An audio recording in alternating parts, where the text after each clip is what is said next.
الحمد لله رب العالمين والعاقبة للمتقين ولا عدوان إلا على الظالمين. الصلاة والسلام على أشرف الأنبياء والمرسلين وعلى آله وأصحابه أجمعين، أما بعد، فقد قال الله تعالى في محكم التنزيل: أعوذ بالله من الشيطان الرجيم. يا أيها الناس اتقوا ربكم الذي خلقكم من نفس واحدة وخلق منها زوجها وبث منهما رجالا كثيرا ونساء واتقوا الله الذي تساءلون به والأرحام إن الله كان عليكم رقيبا. புகழனைத்தும் எங்களுடைய இறைவனாகிய அல்லாஹு தஆலாவுக்கே உரித்தாகட்டும். சாந்தியும் சமாதானமும் எங்களுக்கெல்லாம் வழிகாட்டியாக 1400 ஆண்டுகளுக்கு முன்னர் இந்த உலகத்திலே நபியாக, ஆன்மீக தலைவராக, ஒரு நாட்டினுடைய மிகப்பெரிய தலைவராக இருந்து எங்களை விட்டு பிரிந்து சென்ற உத்தம நபிகள் நாயகம் ஸல்லல்லாஹு அலைஹி வஸல்லம் அன்னவர்கள் மீதும், அன்னவர்கள் கொண்டு வந்த இந்த இஸ்லாமிய மார்க்கத்தை முழுமையாக பின்பற்றி தங்களுடைய சகல வாழ்க்கையிலையும் கடைபிடித்து வாழ்ந்து மரணித்த கண்ணியத்துக்குரிய சஹாபாக்கள், அறநெறி தோழர்கள் அனைவர்கள் மீதும், அன்றிலிருந்து இன்று வரைக்கும் மறுமை வரைக்கும் இந்த மார்க்கத்தை பின்பற்றுகின்ற அனைத்து நல்லடியார்கள் மீதும் அல்லாஹுடைய சாந்தியும் சமாதானமும் என்றென்றும் உண்டாவதாக. அன்பிற்கினிய இஸ்லாமிய சகோதரர்களே, தாய்மார்களே, சகோதரிகளே, லீவு காலமாக இருந்தாலும் அந்த காலங்களை மார்க்கத்தோடு கழிக்க வேண்டும் என்கிற நன்னோக்கத்தோடு நாம் எல்லோரும் இந்த இடத்திலே குழுமியிருக்கிறோம். அதுவும் குறிப்பாக புனித மாதங்களில் ஒரு மாதமாகிய துல்ஹஜ் மாதத்தினுடைய ஆரம்ப கால பகுதியிலே நாம் எல்லோரும் இருக்கிறோம். எனவே இந்த துல்ஹஜ் மாதத்தினுடைய மிக முக்கியமான இந்த முதல் 10 சிறப்புகள் குறித்து அதிகமாக வாட்ஸ்அப் குழுமங்களிலே, உரைகளிலே, பயான்களிலே நீங்கள் கேட்டிருப்பீர்கள். என்றாலும் நினைவூட்டலுக்காக வேண்டி ஒரு சில செய்திகளை உங்களுடைய சிந்தனைக்கு விருந்தாக தரலாம் என்று நினைக்கிறேன். கண்ணியத்துக்குரிய சகோதரர்களே, தாய்மார்களே, அல்லாஹு தஆலா திருமறை குர்ஆனிலே வல் ஃபஜ்ர் வலையாலின் அஷ்ர், அதிகாலையின் மீது சத்தியமாக, 10 இரவுகளின் மீது சத்தியமாக என்று அல்லாஹு தஆலா இந்த 10 துல்ஹஜ் மாதத்தினுடைய முதல் 10 நாளுடைய சிறப்பை குறித்து அல்லாஹு தஆலா அந்த வசனத்திலே பேசுவதாக அப்துல்லா இப்னு அப்பாஸ் ரலியல்லாஹு தஆலா அன்ஹு அவர்கள் அந்த வசனத்துக்கு விளக்கமாக சொல்கிறார்கள். உண்மையிலேயே இந்த துல்ஹஜ் மாதத்தினுடைய முதல் 10 நாட்கள் என்பது பொதுவாக நாங்கள் பார்த்தால் அல்லாஹு தஆலா எங்களுக்கு தந்திருக்கிற ஒரு மிகப்பெரிய ஒரு வரப்பிரசாதமாக நாங்கள் பார்க்க வேண்டும்.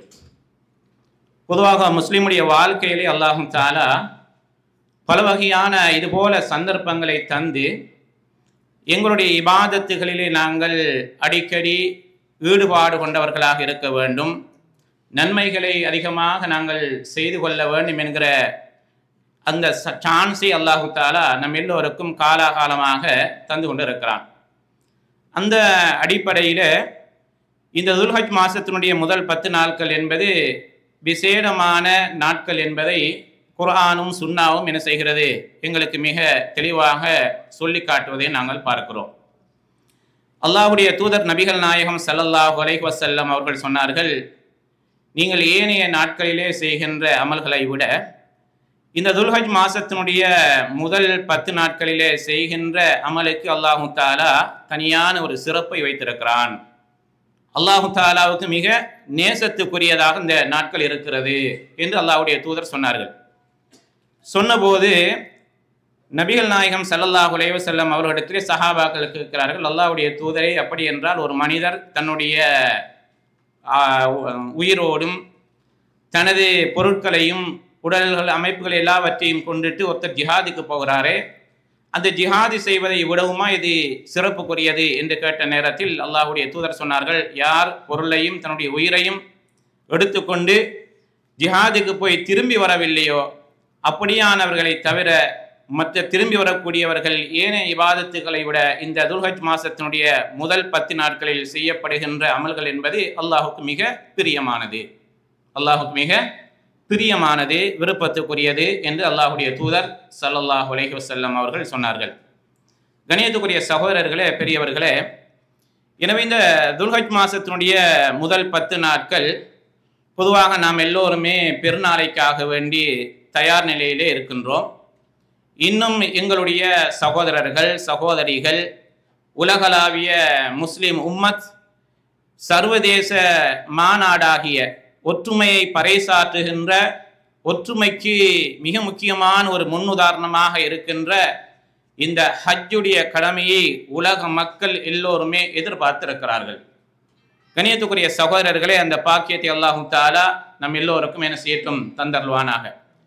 இந்த இடத்திலே மிக முக்கியமான ஒரு சில அடிப்படை செய்திகளை மட்டும் சொல்லிவிட்டு நான் இந்த உரைக்கு நான் முற்றுப்புள்ளி வைத்து விடுகிறேன். பொதுவாக கணியத்துக்குரிய சகோதரர்களே, தாய்மார்களே, சகோதரிகளே, இந்த உலுஹியாவுடைய கடமை என்கிற ஒரு கடமை இருக்கிறது. நாம் எல்லோரும் என்ன செய்வோம், அதற்காக வேண்டியும் தயாராக நிலையிலே நாம் மாத்திரமல்ல எங்களுடைய உறவுகள் கூட என்ன செய்கிறார்கள், எதிர்பார்த்திருக்கிறார்கள். எனவே எங்களுடைய வாய்ப்பு கிடைக்கிறவர்கள், வசதி உள்ளவர்கள் பொதுவாக அந்த உலுஹியா என்கிற கடமையை நாங்கள் துல்ஹஜ் மாசத்தினுடைய 10வது அன்று என்ன செய்கிறோம். இது ஒரு மிகப்பெரிய ஒரு நன்மையான காரியம் என்பதை இஸ்லாம் என்ன செய்கிறது, எங்களுக்கு சொல்லி காட்டுகிறது. அப்ப அல்லாஹு தஆலா திருமறை குர்ஆனில் கூட இந்த உலுஹியாவை கொடுப்பதினால் எதை எங்களிடத்திலே இருந்து எதிர்பார்க்கிறான் என்றால் இறை எச்சத்தை தான் அல்லாஹு தஆலா எதிர்பார்க்கிறான். இதனுடைய இரத்தங்களோ அதனுடைய மாமிசங்களோ அதனால் செலவழிக்கப்படுகின்ற பணங்களோ அல்லாஹு தஆலாவை என்ன செய்யறதில்லை, சென்றடைவதில்லை. அல்லாஹு தஆலா இந்த தியாக உணர்வை அல்லாஹு தஆலா அவனுக்கு கொடுத்திருக்கிற பொருளாதார வசதியில் அவன் என்னுடைய கட்டளை அவன் நிறைவேற்றுகிறானா என்று அல்லாஹு தஆலா பார்க்கிறான். அப்ப இந்த இறையச்சம் என்பது உண்மையிலேயே ஒரு மனிதனுடைய வாழ்க்கையில எல்லா கட்டங்களிலும் மிக முக்கியமான ஒரு பண்பாக, ஒரு செய்தியாக நம்ம பார்க்கிறோம். இறையச்சம் உள்ளவங்க தான் இறையச்சத்தை பத்தி அல்லாஹு தஆலா நிறைய திருமறை குர்ஆன்ல சொல்லுவான். அல்லாஹ்வுடைய தூதர் ஸல்லல்லாஹு அலைஹி வஸல்லம் அவர்கள் இறையச்சத்தை பத்தி நிறைய சொல்லியிருக்கிறாங்க. நம்ம எல்லாம் பேசிக்கொள்வோம், இறையச்சம். திருமறை வசனங்களை கூட அல்லாஹு தஆலா சொல்லுகிற பொழுது ரசூல் ஸல்லல்லாஹு அலைஹி வஸல்லம் அவர்கள் உரையினுடைய ஆரம்பத்தில் கூட என்ன செய்வாங்க, அந்த இறையச்சத்தை பற்றிய வசனங்கள் ஓதுவாங்க. அப்போ ஒரு மனிதனுடைய வாழ்க்கையை மாற்றி அமைக்கிறது இந்த இறையச்சம் தான். அவன் எந்த அளவுக்கு அல்லாஹ்வுடைய இபாதத்தோடு தொடர்புள்ளவனாக இருக்கிறான், அல்லாஹு தஆலா தடை செய்தவைகளை எந்த அளவுக்கு அவன் தூரமாக விலகிச் செல்கிறான் என்பதை வைத்துக் கொண்டே நம்ம என்ன செய்யலாம், பார்த்து கொள்ளலாம். இப்ப இறையச்சம் என்பது கடையில வாங்கக்கூடிய ஒரு பொருள் அல்ல, ஒரு மனிதன் அல்லாஹு தஆலாவை எந்த நேரத்திலேயும் நினைத்து அந்த அல்லாஹ்வுடைய அச்சத்தோடு ஒரு மனிதன் இந்த உலகத்திலே அவன் ஏவியதை எடுத்து விலக்கியதை தவிர்த்து நடப்பானாக இருந்தால் அவன் உண்மையிலே ஒரு இறையச்சம் உள்ளவன் தான். நபிகள் நாயகம் ஸல்லல்லாஹு அலைஹி வஸல்லம் அவர்கள் கூட இந்த இறையச்சத்தின் ஊடாக என்ன செய்தியை சொன்னாங்க, அத்தக்வா ஹாஹுனா, இறையச்சம் என்பது உள்ளத்தினுடைய வெளிப்பாடு. அந்த மனிதன் எந்த அளவுக்கு அந்த இறையச்சம் உள்ளவனாக இருக்கிறான், இறையச்சம் உள்ளவன் உண்மையிலே அவனுடைய வாழ்க்கையில நாங்கள் பார்க்கிற பொழுது அவனுடைய செயற்பாடுகள் நல்லதாக அமையும். அல்லாஹு தஆலா சொன்ன கட்டளைகள் சரியாக என்ன செய்யும், அவன் கடைபிடிப்பான். அல்லாஹு தஆலா தடை செய்திருந்தால் கூட அந்த தடையை அவன் தடையாக எடுத்துக்கொள்வான். அப்ப அந்த வகையில இந்த இறையச்சத்தை ஊட்டுகின்ற வகையில் தான் அல்லாஹு தஆலா இந்த உலுஹியாவை என்ன செஞ்சிருக்கிறான், எங்களுக்கு தந்திருக்கிறான். கணியத்துக்குரிய சகோதரர்களே, எனவே வசதி வாய்ப்பு உள்ளவர்கள் அதுக்கு சில நிபந்தனைகள் இருக்கிறவங்களுக்கு தெரியும். நாங்கள் இன்னைக்கு துல்ஹஜ் மாசத்துல 3வது பிற 3ல இருக்கிறோம். அந்த யாரெல்லாம் அதுக்கு முன்னர் நியத்து வச்சாங்களோ என்ன செய்யக்கூடாது, முடிகளை களையக்கூடாது, நகத்தை களையக்கூடாதுன்னெல்லாம் சில நிபந்தனைகள் ஹதீசுகளில் நம்ம பார்க்குறோம். சரி, திடீரென்று ஒருத்தர் என்ன செய்கிறார், இந்த பயானை கேட்டுட்டு போயிட்டு இன்னைக்கு நம்ம உலுஹியான்னு கொடுத்துருவோம்னு நியத்து வச்சுட்டாருன்னாக்கா அவர் இந்த சட்டத்துக்குள்ள கடந்து போன நாட்களுக்கு பிரச்சனை இல்லை. கடந்து போன நாளைக்கு என்ன செய்யல, முடி வெட்டிருப்பார். பிற 1ல முடி வெட்டுட்டார், பிற 3ல அவர் என்ன செய்கிறார், நினைக்கிறார் உலுஹியான்னு கொடுத்துருவோம் என்றால் இது கொடுக்க முடியாதா என்றால் இல்லை. அவர் அந்த சட்டத்தில் என்ன செய்து இந்த 3 நாட்களும் அவர் விதிவிலக்கு. ஆனால் எஞ்சி இருக்கிற நாட்களை என்ன செய்யணும், அவர் அந்த சட்டத்தை கடைபிடிக்க வேண்டும் என்கிற செய்தியும் இந்த இடத்துல நினைவூட்டலுக்காக சொல்கிறேன். கணியத்துக்குரிய சகோதரர்களை, அடுத்ததாக இந்த துல்ஹஜ் மாசத்தினுடைய மிக முக்கியமான ஒரு செய்தி என்ன, அரபாவுடைய நிகழ்வு. உங்களுக்கு தெரியும், அல்லாஹ்வுடைய தூதர் ஸல்லல்லாஹு அலைஹி வஸல்லம் அவர்கள் அரபா பேர் வழியிலே அந்த நடத்தின அந்த உரை இன்னும் வரைக்கும் என்ன செய்கிறது, பொன் எழுத்துக்களால் பொறிக்கப்பட வேண்டிய மிக முக்கியமான வார்த்தைகள். அது சிறிய உரையாக இருந்தாலும் ஒட்டுமொத்த இஸ்லாமிய சமூகத்தையும் விழித்து அந்த சமூகம் எப்படி நடந்து கொள்ள வேண்டும், ஒரு கணவன் மனைவியோடு, ஒரு மனைவி கணவனோடு, ஒரு மனிதர் இன்னொரு மனிதனோடு, அதே போல ஹராமாக வட்டி போன்றவைகள், அநியாயம் போன்றவைகள், ஒரு மனிதனுடைய மானம், ஒரு மனிதனுடைய உயிர், ஒரு மனிதனுடைய உடைமை என்று என்ன செய்கிறது, இப்படி ஒட்டுமொத்த இஸ்லாமிய சமூகத்துக்கும் ஒரு மிகப்பெரிய ஒரு பாடத்தை உணர்த்திய அந்த உரை என்பது உண்மையிலே நாம் எல்லோருமே பார்க்க வேண்டிய உரை. அல்லாஹ்வுடைய தூதர் ஸல்லல்லாஹு அலைஹி வஸல்லம் அவர்கள் சொன்னார்கள், அல் ஹஜ்ஜு அரஃபா, இந்த ஹஜ்ஜுடைய கடமை என்பது மிக முக்கியமாக அரஃபாவில தான் என்ன செஞ்சிருக்கிறது, அந்த தரித்தல் எல்லாம் தங்கி இருக்கிறது. அப்ப அரஃபா நாளிலே ஒரு மனிதர் அந்த குறிப்பிட்ட நாளிலே அங்கு இல்லை என்று சொன்னால் அவர் எவ்வளவுதான் செலவழித்தாலும் அந்த ஹஜ்ஜில் செய்யப்படாது, செல்லுபடியாகாது. அப்படி ஹஜ்ஜாஜிகள் எல்லாம் அங்கு இருக்கிற பொழுது நாம் என்ன செய்ய வேண்டும், எங்களுக்கு என்று அரஃபாவுடைய நோன்பு இருக்கிறது, அரஃபாவுடைய நோன்பு இருக்கிறது. அப்ப நபிகள் நாயகம் ஸல்லல்லாஹு அலைஹி வஸல்லம் அவர்கள் இந்த முதல் 10 நாளிலே செய்யப்படுகின்ற இபாதத்துகளுக்கு தனியான ஒரு மகிமை, ஒரு கண்ணியம், ஒரு சிறப்பு இருக்கிறதாக அல்லாஹ்வுடைய தூதர் சொன்னார்கள்.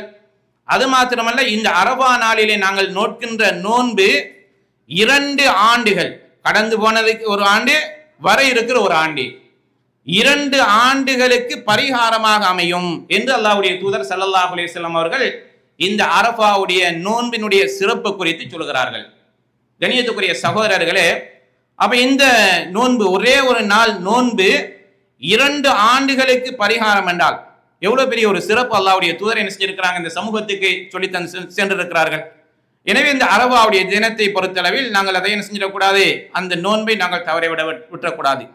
இன்னும் சொல்ல போனால் நபிகள் நாயகம் ஸல்லல்லாஹு அலைஹி வஸல்லம் அவர்கள் சொன்னார்கள், அரபாவுடைய நாள் குறித்து, நானும் இதற்கு முன் சென்ற நபிமார்களும் இந்த அரபாவிலே சொன்ன வார்த்தைகளில் மிக சிறந்த வார்த்தை என்ன, லா இலாஹ இல்லல்லாஹு வஹ்தஹு லா ஷரீக லஹு லஹுல் முல்கு வ லஹுல் ஹம்து வ ஹுவ அலா குல்லி ஷைஇன் கதீர், மிக சிறப்பானது என்று சொல்லி அல்லாஹ்வுடைய தூதர் ஸல்லல்லாஹு அலைஹி வஸல்லம் சொன்னார்கள்.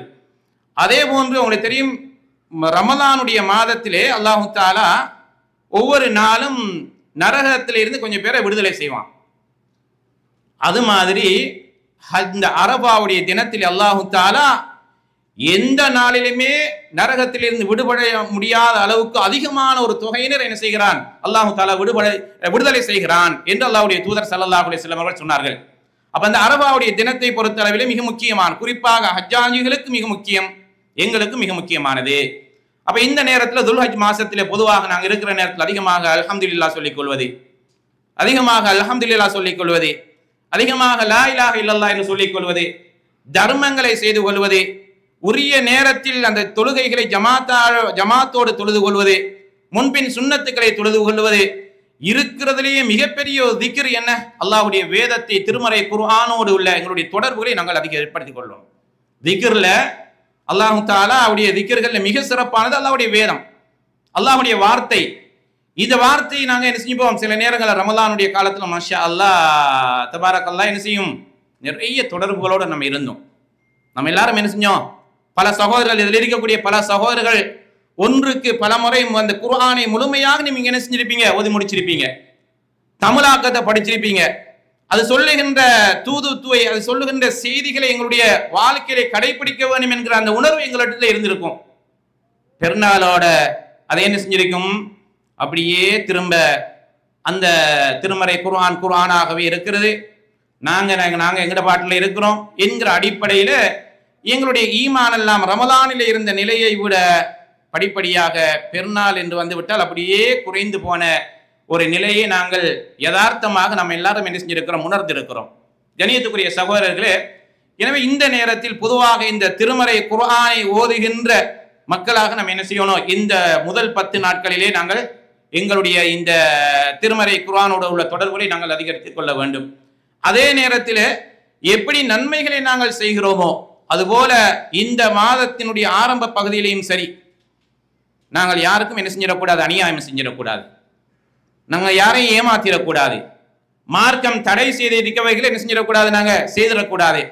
எப்படி அல்லாஹ் தஆலா இந்த மாதத்தினுடைய முதல் 10 நாட்கள்ல சிறப்பு வச்சிருக்கிறானோ, அப்ப அநியாயம் செய்யறது மிகப்பெரிய ஒரு பாரதூரமானது தான்.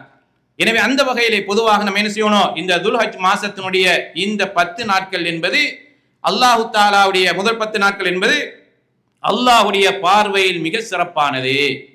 எந்த அளவுக்கு என்றால் சில அறிஞர்கள் சொல்கிறார்கள், ரமலானுடைய கடைசி 10 நாட்களை விட இந்த 10 நாட்கள் விசேடமானது என்று அல்லாஹ் சில அறிஞர்கள் என்ன செய்கிறார்கள், இந்த ஹதீஸ்களை திருமறை வசனங்களை வைத்து என்ன செய்கிறார்கள், விளக்கம் சொல்கிறார்கள்.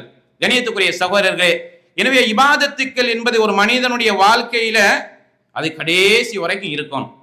நம்ம என்ன செய்து இன்றைக்கு இபாதத் செஞ்சுட்டு நாளைக்கு அப்படியே விட்டுட்டு போறதல்ல. இதில் வந்து இருக்கக்கூடிய சகோதரர்கள் சகோதரிகள் பொதுவாக நம்ம எல்லாம் என்ன செய்கிறோம், மார்க்கத்தை நிறைய படிக்க வேண்டியிருக்கிறது. அல்ஹம்துலில்லாஹ், அல்லாஹ்வுடைய உதவியினால் இந்த நாட்டில் இருக்கிற ஒரு மிகப்பெரிய ஒரு சிறப்பான அம்சம் என்ன என்றால் மார்க்கத்தை படித்துக் கொள்வதற்கான எல்லா வாய்ப்புகளும் இருக்கிறது. நம்ம சில நேரங்களில் ஷைத்தான் சொல்லுவான், என்னது போய் படிக்கணும், நம்ம அதுதான் எல்லாமே என்ன இந்த இருக்குதே இதில் இருக்குதே அப்படின்னு சொல்லி என்ன செய்வார்கள், சொல்லிக் கொள்வார்கள். அப்படி படித்தவங்க எத்தனை பேர் இருக்கிறோம்? படிச்சுட்டு இருப்போம், அந்த நேரத்தை பார்த்து ஒரு ஃபோன் ஒன்று வரும் அல்லது ஒரு மெசேஜ் ஒன்று வரும், அப்படியே நம்ம அப்படியே டேர்ன் ஆயிடுவோம். எங்கேயாவது போய்த்து என்ன செய்யும், வேற எங்கேயும் நிற்போம், நம்ம இங்கே திறந்திருப்போம், அது எங்கேயோ போய்த்து என்ன செய்யும், ஷைத்தான் அப்படித்தான் ஒரு மனிதனுடைய இபாதத்துகளில் அவனை அந்த இபாதத்தில் இருந்து அப்படியே எப்படி கலட்டலாம்னு அவன் நினைக்கிறான். பொதுவாக உங்களுக்கு தெரியும், ஒரு மனிதனுடைய இந்த ஜிஹாதுகளிலே போராட்டத்திலேயே ஜிஹாதுன் நப்ஸ் உல போராட்டம் என்பது மிக கடினமானது.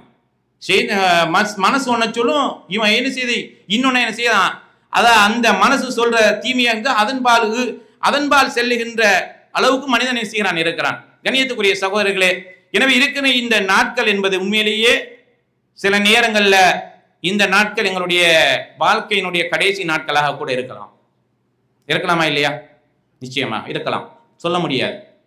அடுத்த 2026 துல்ஹஜ் மாசத்துல நம்ம எல்லாம் இருப்போமா இல்லையான்னு யாருக்கும் சொல்ல முடியாது. எனவே இந்த இருக்கிற நாட்கள் எங்களுடைய நிறைய நாட்கள், நீண்ட ஆண்டுகள் நாங்கள் வாழ்ந்துட்டோம். ஆனால் வாழ இருக்கிற காலம் ஒரு நாளா, ஒரு மணி நேரமா, 10 ஆண்டுகளா என்று யாருக்கும் என்ன செய்ய முடியாது, உத்தரவாதம் சொல்ல முடியாத அளவுக்கு அல்லாஹ் தஆலா மௌத்தை எங்களுக்கு மறைத்து வைத்திருக்கிறான். நாங்கள் அதை நோக்கித்தான் போய்கொண்டிருக்கிறோம். சொல்வார்கள்ல, வீடு போகுதுங்கிறது கபர் என்ன செய்யுது, எங்களை வா என்று அழைத்து கொண்டிருக்கிறது. எனவே கண்ணியத்துக்குரிய சகோதரர்களே, இந்த நேரத்திலே பொதுவாக ஒரு மனிதன் அல்லாஹுக்காக வேண்டி படைக்கப்பட்டிருக்கிறான்.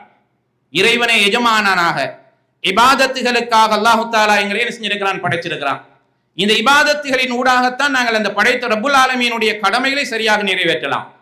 எனவே சில நேரங்களிலே நாங்கள் செய்யக்கூடிய தொழில்களாக இருக்கலாம், எங்களுடைய குடும்பங்களுக்கு செலவழிக்கின்ற பணங்களாக இருக்கலாம், அவர்களுக்காக வேண்டி நாங்கள் உழைத்து கொடுக்கின்றவைகளாக இருக்கலாம், இவைகளை கூட இபாதத்துகளாக மாற்றி இருக்கிறது இஸ்லாம். சும்மா நீங்க என்ன செய்து மனைவிங்கிறதுக்காக வேண்டி கொடுக்கணும், பிள்ளைகளாக எங்கிறதுக்கு கொடுக்கணுங்கிறது அல்ல. இதை இபாதத்தாக கருதுகிற ஒரு மார்க்கத்தில் இருக்கிறோம். நம்மெல்லாம் என்ன செய்கிறோம், ஒரு சிறந்த ஒரு மனிதனாக சுயமரியாதையோடு கௌரவத்தோடு வாழ வைத்திருக்கின்ற உயர்ந்த மார்க்கத்தில் இருக்கிறோம். இந்த மார்க்கத்தை நாங்களா கேட்டு பெற்றுக்கொண்டோம்னா இல்லை. அப்ப அல்லாஹ் தஆலா என்ன செஞ்சிருக்கிறான், இந்த மார்க்கத்துக்கு எங்களை தேர்வு செஞ்சிருக்கிறான். கணியத்துக்குரிய சகோதரர்களே, நிறைய எங்களோடு பழகக்கூடிய சகோதரர்கள், தெரிஞ்ச சகோதரர்கள் சில நேரங்களிலே முஸ்லிம்களாக இருந்து கொண்டு கூட சில நேரங்களில் இணை வைப்புகளில் இருக்கலாம். அவர்களை மீட்டெடுக்கின்ற பொறுப்பு எனக்கு மட்டுமில்லை, எல்லாருக்கும் தான் பொறுப்பு. நம்ம ஒரே ஒரு வார்த்தையினால் அவர் அந்த ஷிர்க்கில் இருந்து மீண்டு வருவாராக இருந்தால் அதை விட ஒரு மிகப்பெரிய ஒரு பாக்கியத்தை நம்ம யாராலையும் பார்க்க முடியாது. எனவே கணியத்துக்குரிய சகோதரர்களே, மார்க்கத்தில் நிறைய விடயங்கள் படிக்க வேண்டியிருக்கிறது. நிறைய, நானும் தான் நீங்களும் தான், கடைசி வரைக்கும் மாணவன் தான்.